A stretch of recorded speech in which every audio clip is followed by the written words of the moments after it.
बिहार विधानसभा चुनाव 2020 को लेकर ताजा आंकड़े आ चुके हैं। जी हां दोस्तों, आज हम बात करेंगे पहले चरण के लिए 16 जिलों की 71 सीटों पर जनता का मन इस वक्त क्या कहता है और सबसे ताजा आंकड़े इन सीटों के लिए क्या निकलकर आ रहे हैं। जी हां दोस्तों, गठबंधन हो या फिर महागठबंधन, दोनों में ही सीट बंटवारा हो चुका है, लेकिन इस प्रकार का गठबंधन इस वक्त दिखाई दे रहा है, यानी दोनों ही दलों को यहां पर जमकर नुकसान है। तो कई यहां पर जो पार्टी हैं, उनके सहयोगी दल हैं, वो उनसे नाराज रहे हैं। ये बड़ी खबर यहां पर है, क्योंकि गठबंधन की अगर बात करें तो एलजेपी जो है अलग हो चुकी है एनडीए से, और महागठबंधन से जो है वीआईपी पार्टी हो, आरएलएस पार्टी हो और हम पार्टी हो, ये सारे जो दल हैं वो अलग हो चुके हैं। कांग्रेस, आरजेडी और वाम दल जो हैं वो यहां पर महागठबंधन का हिस्सा है। अब कितनी सीटों पर कौन चुनाव लड़ेगा, क्या एनडीए की वापसी होगी, क्या जो जमकर नुकसान लगातार एनडीए को होता जा रहा है, क्या बिहार में भी कुछ बड़ा होने वाला है, क्योंकि नीतीश कुमार की अगुवाई में एलजेपी चुनाव नहीं लड़ेगी, ये यहां पर फाइनल हो चुका है।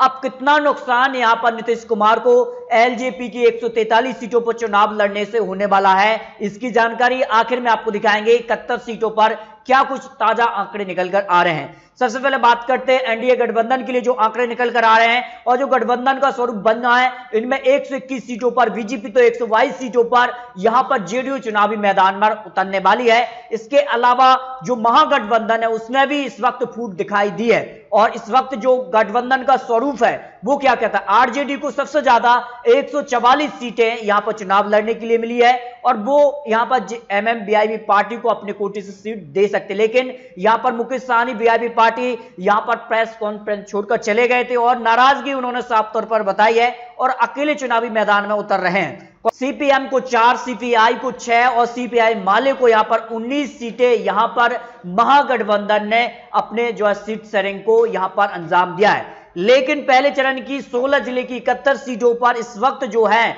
क्या कुछ आंकड़े निकल कर आ रहे हैं, वो भी आंकड़े आपको दिखाएंगे।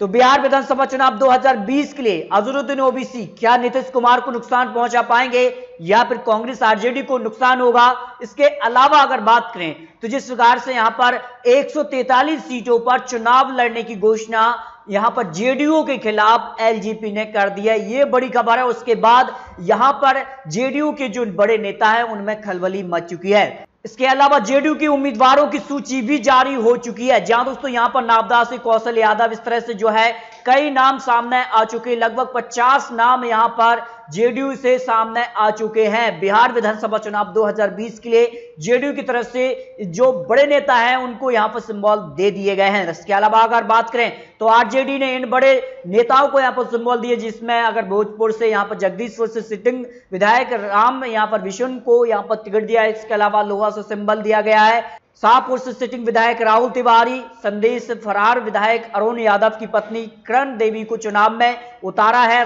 राहुल तिवारी शिवानंद तिवारी के बेटे को यहां का टिकट देने की बात की है। इसके अलावा अगर बात करें तो पुष्पम प्रिया चुनावी मैदान में उतर चुकी हैं, जिन्होंने साफ तौर पर कुछ दिन पहले ही अनाउंस किया था कि बिहार के लिए काफी कुछ विकास वो करने वाली हैं। तो पुष्पम प्रिया ने अपनी पार्टी के लिए 40 उम्मीदवारों की पहली सूची जारी कर दी है, और बहुत जल्द वो बाकी जो है 31 नामों पर भी अपनी अगली सूची यहां पर जारी करने वाली हैं। अब देखिए, महागठबंधन हो या फिर एलजेपी अब एनडीए से अलग हो चुकी है, इसके बाद किसको कितना नुकसान होने वाला है, इसके लिए आपको 2015 के आंकड़े दिखाते हैं। क्या कुछ आंकड़े थे, देखिए सबसे पहले हम बात करते हैं कि किस प्रकार का वोट शेयर किसको मिला 2015 इलेक्शन में। तो सबसे ज्यादा यहां पर वोट शेयर जो है वो यहां पर बीजेपी को मिला था, भारतीय जनता पार्टी को 24%, लेकिन सीटें यहां पर बीजेपी को 53 ही मिली, क्योंकि कम सीटों पर चुनाव लड़ा।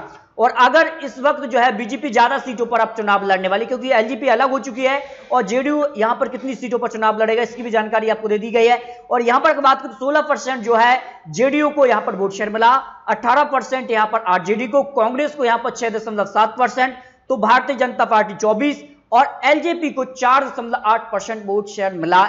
लेकिन सीटें इनको कम मिली थी, यानी 41 सीटों पर ये चुनाव लड़े, और यहां पर कांग्रेस को भी कम सीटें मिली थी चुनाव लड़ने के लिए, लेकिन इस बार ये जो दल हैं वो ज्यादा सीटों पर चुनाव लड़ रहे हैं। इसके अलावा अगर आप देखें तो इतना परसेंट वोट शेयर इनके खाते में था, 8% वोट शेयर यहां पर एलजेपी को मिला था 2015 चुनाव में 41 सीटों पर चुनाव लड़ने के बाद। अब देखिए, जेडीयू के लिए यहां पर सिरदर्द बनने वाला है, क्योंकि अगर यहां पर जेडीयू के खिलाफ एलजेपी चुनावी मैदान में उतरती है, एलजेपी को 2015 इलेक्शन में 41 सीटों के लिए मिला था, वो सीधे तौर पर जेडीयू को नुकसान पहुंचाने वाला है।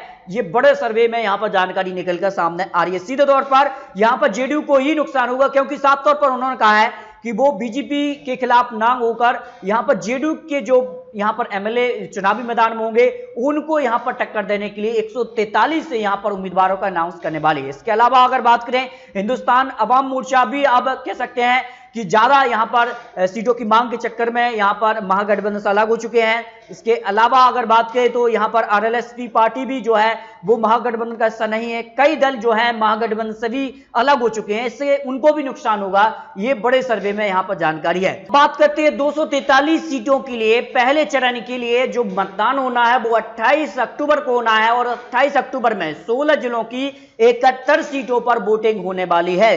इसमें अगर बात करें तो बीजेपी से जो है 3 मंत्री और 4 मंत्री जेडीयू से जो है चुनावी मैदान में होने वाले हैं। तो क्या कुछ होने वाला है 71 सीटों के लिए? ताजा आंकड़े कई बड़े एक्सपर्ट लोग ने जो आंकड़े रखे हैं 2020 के लिए पहले चरण की 71 सीटों पर आंकड़े हैं, और यहां पर जेडीयू को 20 सीटें 71 सीटों में से मिल सकती हैं, आंकड़े कहते हैं, जो इस वक्त आंकड़े दिखाई दे रहे हैं। और जेडीयू का ये गढ़ है, इसमें जो है 20 सीटें मिलने की उम्मीद है। बीजेपी को 14 सीटें मिलने की उम्मीद है, और यहां पर आरजेडी सबसे ज्यादा 25 सीटें यहां पर मिलती नजर आ रही हैं।